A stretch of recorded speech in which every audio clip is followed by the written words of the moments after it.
Hey you know what? J'étais dans le corps d'une Rihanna ou d'une Beyoncé, Who Run the World Girls, pendant 3 mois et demi et franchement, c'est pas une expérience facile à vivre en vrai. Si tu veux en savoir plus, reste connecté.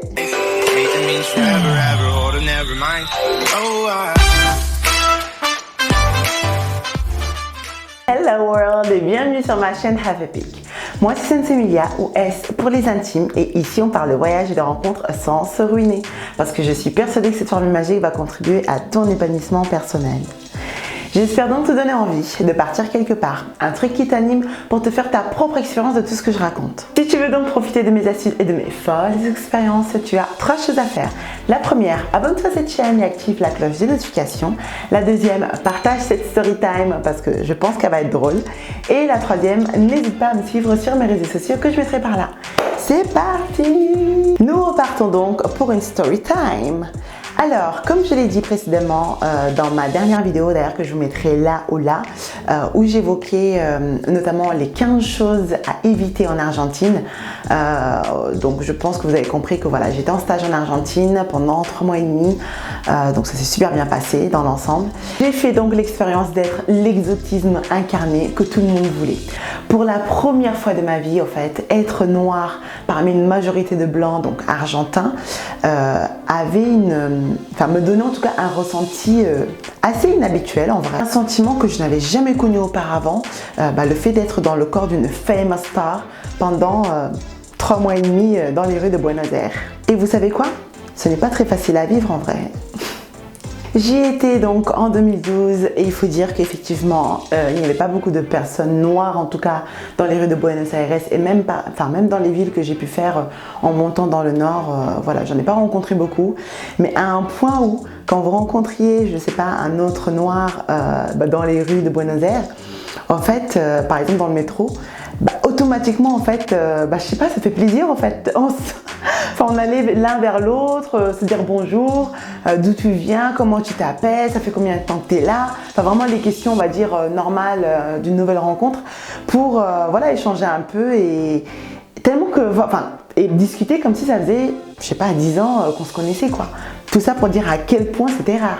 Alors bon, je pense qu'entre temps, ça a dû s'améliorer, il y a un peu plus peut-être de Sénégalais ou un peu plus d'Haïtiens. Voilà, bon en tout cas c'est les retours que j'ai pu avoir via les amis que j'ai pu faire sur place. Bon, rentrons dans le vif du sujet. Pourquoi j'étais dans le corps d'une Beyoncé ou d'une Rihanna?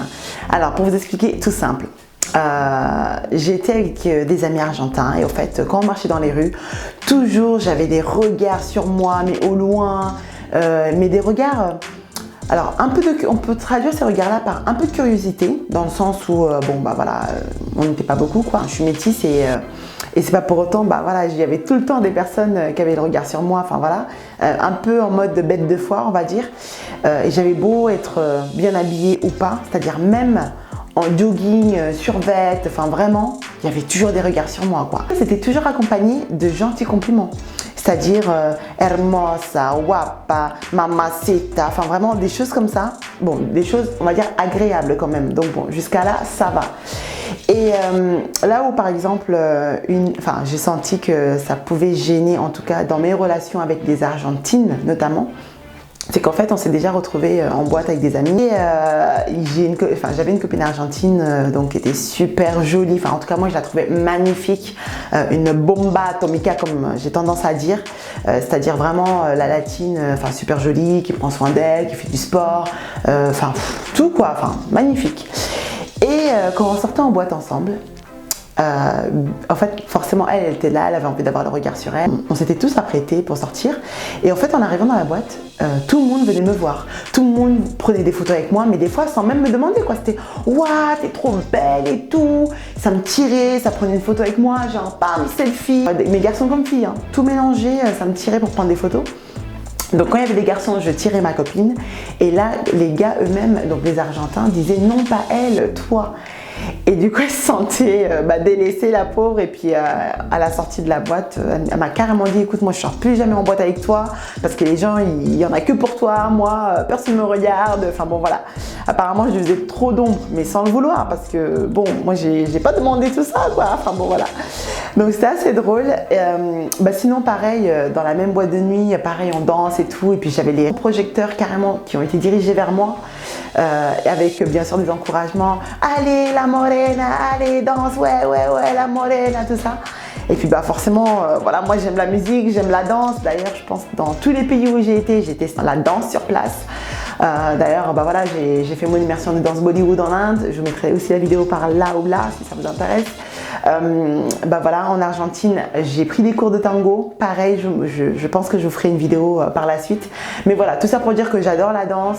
Partout où je vais, je danse. Et quand je suis en boîte de nuit, je danse. Voilà. Cet engouement sérieux, il ne faut pas être timide, hein, vraiment. Si vous êtes de nature timide, noire et que vous vivez ce genre de situation, je pense que vous ne serez plus jamais timide de votre vie. Hein. Ça, disons-le, hein, enfin, clairement. Si vous êtes timide, franchement, vous allez super mal le vivre. Mais je pense qu'il faut être de nature, voilà, à relativiser. Du moment que c'est dans le respect, voilà, de le prendre dans le positif et pas dans le négatif. Parce que sinon, vous allez juste vous pourrir la vie, quoi, clairement. D'ailleurs, c'est marrant de constater que nulle part ailleurs sur le globe, ce genre d'engouement, en fait, m'était arrivé, clairement. Jamais d'ailleurs dans un de mes pays de vie, c'est-à-dire jamais en France, jamais au Sénégal. J'ai eu autant, on va dire, de succès, entre guillemets. Mais franchement, c'est pas quelque chose de facile à vivre au quotidien. Vraiment pas. Après, je pense qu'on me prenait sincèrement pour une Brésilienne parce qu'il y en a beaucoup, voilà, qui commençaient même à me parler portugais. Tudo bem. Pardon, non, je comprends pas le portugais, je ne parle pas portugais, je parle espagnol. Autre exemple que je peux vous raconter, en fait, ça m'est déjà même arrivé en marchant dans les rues, justement dans le centre, qu'il y avait un bus qui passait avec un chauffeur et plein de gens à l'intérieur. Et le chauffeur, en fait, le feu était vert, le chauffeur s'est arrêté juste pour me balancer quelques compliments à travers la fenêtre en fait.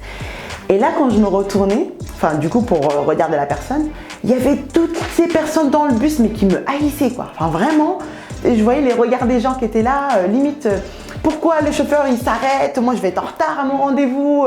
Enfin, alors que moi j'y étais pour rien quoi. Et le gars il était là, hermosa, linda, guapa, mamacita. Et puis tu sais, le truc il s'arrêtait pas quoi, il continuait. Donc ça faisait perdre, on va dire, allez, peut-être une minute, un truc comme ça.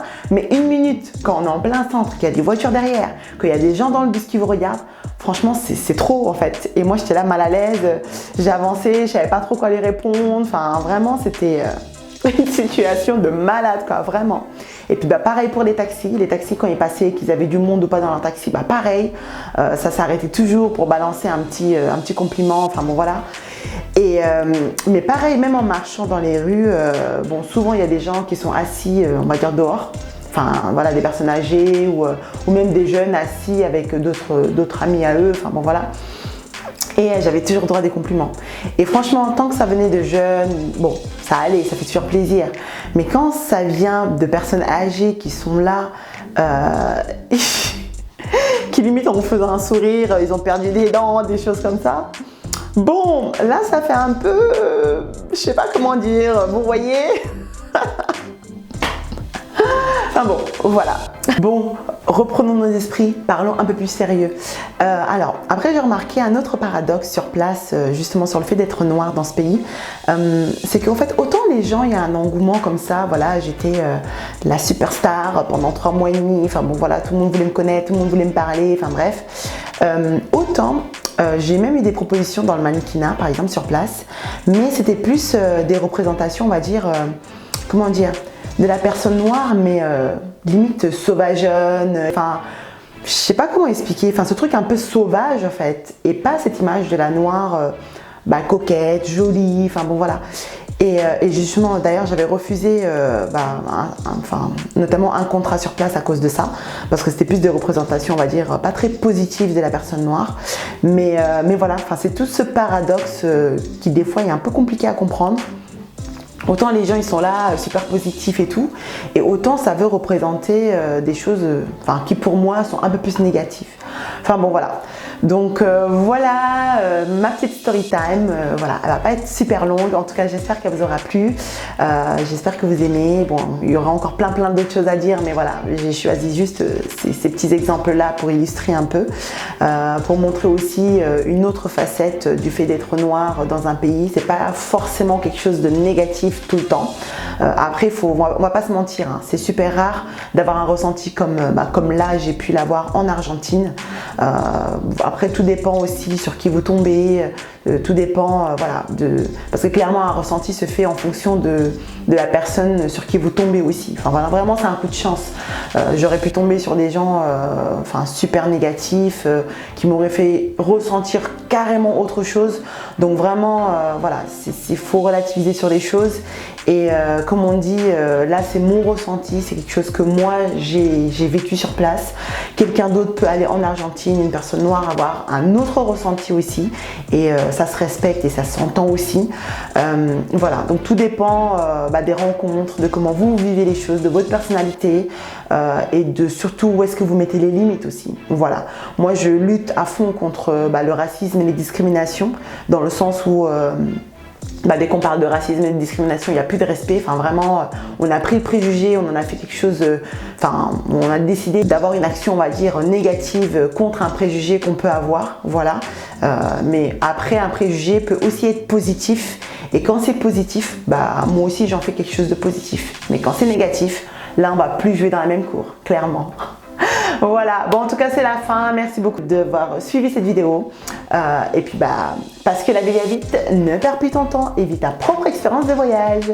Je vous dis à bientôt, allez, tchuss!